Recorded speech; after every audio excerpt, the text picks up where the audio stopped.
Juan Gonzalez. Well, this Sunday is May Day, May 1st, also known as International Workers' Day, a holiday that celebrates workers' rights and the achievements of organized labor, such as the 8-hour workday. This year's May Day follows massive protests in Wisconsin to protect collective bargaining rights of public workers. In recent years, May Day has also become a key date of protest by immigrant rights groups. On May 1st, 2006, over 1 million people marched across the country against a harsh anti-immigrant bill that was ultimately defeated. It was the largest May Day protest in the United States in years and helped revive the holiday. Here in New York, the labor and immigrant rights movements usually hold separate rallies, but this year the two will come together in a move organizers say symbolizes their decision to join forces. Labor leaders are coming from around the country to participate in the New York rallies, including our guest, Clarence Thomas. He says he's the real Clarence Thomas of the International Longshoreman and Warehouse Union Local 10. The local has often been called the conscience of the labor movement. It has a long history of shutting down the ports of Oakland and San Francisco in protest, as they did most recently on April 4th in solidarity with workers in Wisconsin.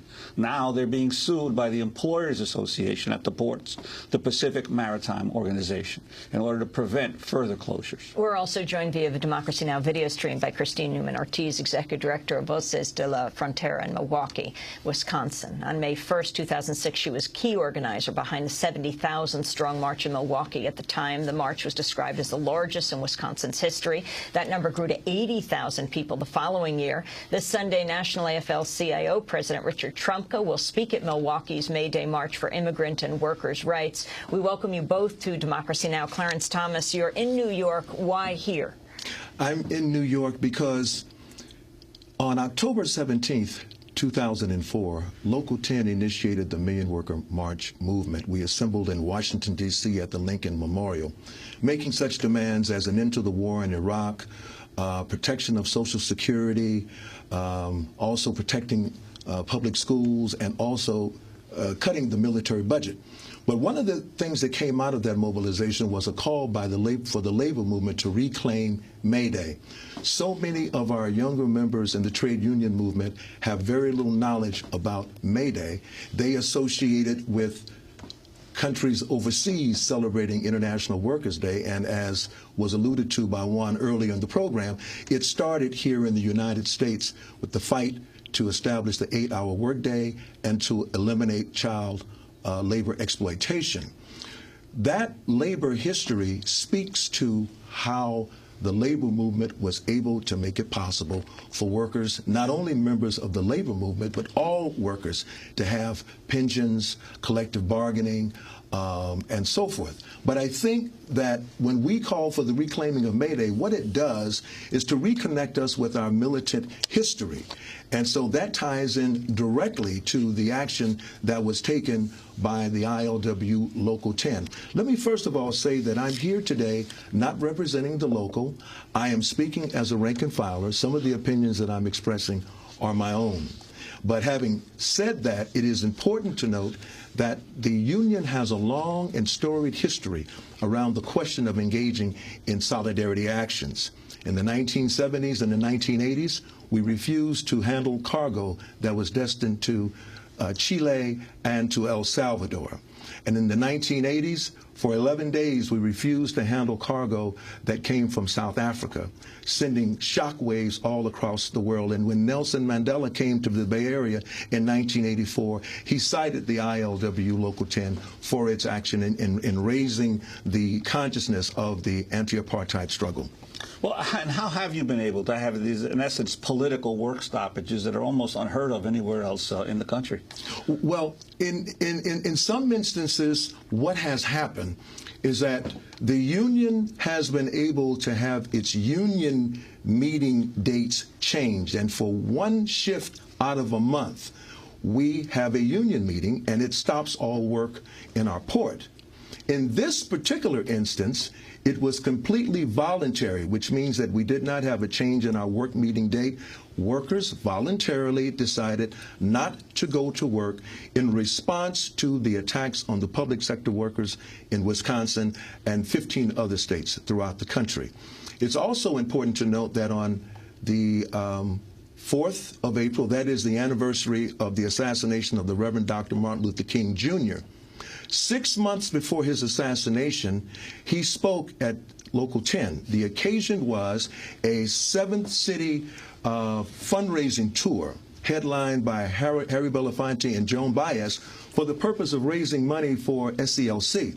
He spoke on that day. Southern Christian Leadership Conference. Yes, Southern Christian Leadership Conference. September 21st, 1967, 6 months before his assassination, he became an honorary member of Local 10. So there are deep roots with respect to Dr. King, his legacy, and the action taken on April 4th.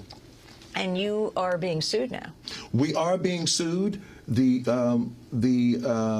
Pacific Maritime Association, which represents shipping companies, terminal operators, and stevedoring companies, is suing the union because they want to stop such further solidarity actions from taking place. And I think it's important for your viewership to understand this. One of the reasons that we don't see more solidarity action coming from unions is the threat of the employer for lawsuits, secondary boycotts, and so forth. This is a means of intimidating the rank and file. We believe that in light of these attacks on the working class, that the rank and file must have rank and file unity. And we believe that solidarity is not an empty slogan. Solidarity means making a sacrifice. And on April 4th, our members did not go to work, we did not get paid, and for 24 hours, international commerce was shut down, and we believe that more unions need to do the same. And just to make clear, because you represent all the workers in the port, the white-collar workers as well as the blue-collar worker, in essence, when you stop all of the importing into the Bay Area of California is shut down. Port of Oakland, as I understand it, is the 4th largest port in the nation. It is the economic engine for the entire region. And so you're absolutely correct. We send agricultural products to Asia. We also send high-tech items, as well as importing a number of commodities from Asia. We say that we are responsible for the movement of international cargo. It all happens through the ILWU. And what's been the reaction of your international to the activities local? Has there been any friction there? Well, that's a very good question, because the way that we got started with this action was that the AFL-CIO Executive Committee made a decision that it was going to adopt a resolution calling for no business as usual on April 4th. And we received a memo from our international president, who sits on that committee, Bob McElrath, letting all of the ILW affiliates know that we were to mobilize in our own way. Now, we have autonomy with all of our locals have autonomy, but we have historically not relied on the international to give us direction as to which way we should mobilize, because after all, this is the local of the legendary Harry Bridges.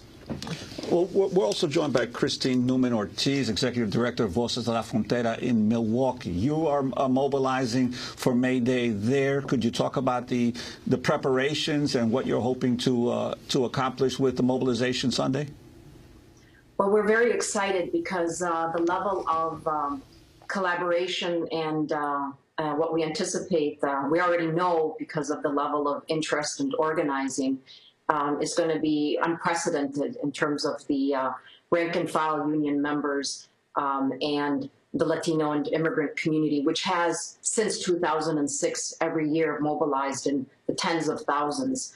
And each year has always been supported by labor and has had a greater diversity each and every year. But this year, because of the attacks on public employees like teachers, we know that there's a level of support and mutual support, and that's really what is historic about this march. Is these movements coming together at a scale that hasn't been seen before. Christine, it's also significant we're talking to you in Milwaukee. Yeah, the AFL-CIO president is going to come and join you, Richard Trumka. But Milwaukee, of course, is in Wisconsin. You have been very active in the protests against Governor Walker. The significance, what it means for people in Milwaukee, for immigrants overall, the legislation that has been passed. Well, we, from the very get-go, as a worker rights organization, we were very involved in supporting and sending buses on a daily basis to the Capitol to defend Governor Walker's attack on collective bargaining rights. And you know, right now, what's being followed with the budget is also an attack on immigrant rights and poor people.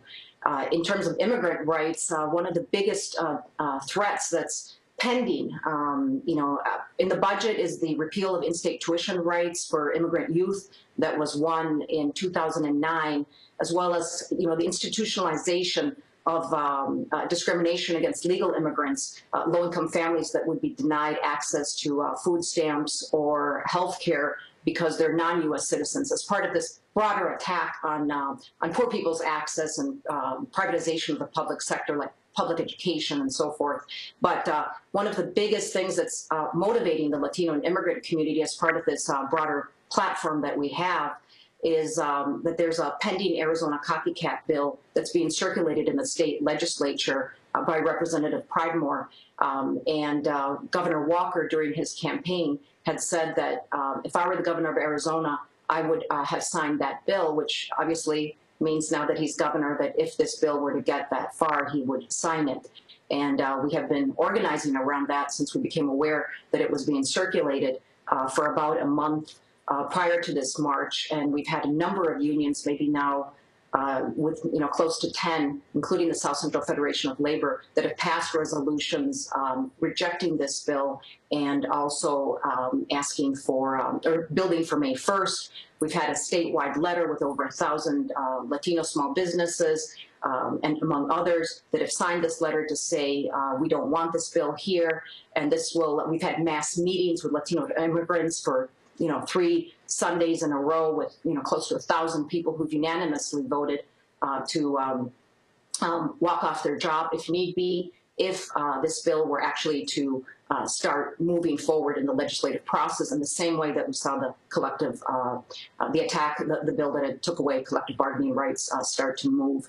So, so there is a level of support and organizing that's been seen, but this will be our first public action in terms of sending a message to Governor Walker that we don't want an Arizona copycat bill in Wisconsin. Well, Christina, I'd like to bring Clarence Thomas back in on this whole issue of how the immigrant rights movement has, in essence, resuscitated May Day and now is building closer ties with the organized labor movement. You mentioned Harry Bridges before. Yes. He was an Australian immigrant, a radical labor leader in this country. Here in New York City, perhaps the most militant union, the Transport Workers Union, was organized by an immigrant, Mike Quill, and then later led by another immigrant worker, Roger Toussaint. The importance of how immigrants have continually renewed the radicalism and the fighting capacity of the American labor movement. Well, first of all, they are the most exploited sector of the trade union movement, and as such, the issues that they face have to do with the fundamental rights of workers. When we look at the aftermath of what happened with the Great American Boycott, I believe that was led in 2006. Yes. Well, the repression that took place with ICE, breaking up families, the intimidation factor. When you talk about Harry Bridges, for 21 years, he faced the courts for denaturalization hearings. 4 times he was alleged to be a member of the Communist Party. He was victimized. He was vindicated. He always said that 95% of what they were saying about me was true, but he wasn't a member of the party. But the point of it is this. The labor movement is very small when you talk about the percentage of workers that are represented by a union. The overwhelming majority of workers don't belong to a union. So the labor movement has the responsibility for charting a course for all workers. That's why it's so important that this year that we're going to have a united May Day action. May Day has been reclaimed by the American labor movement, and we're proud to see that happen. I just want to make one quick announcement. We will be assembling on Sunday at 11:30 at Union Square, and we hope that everyone will come out.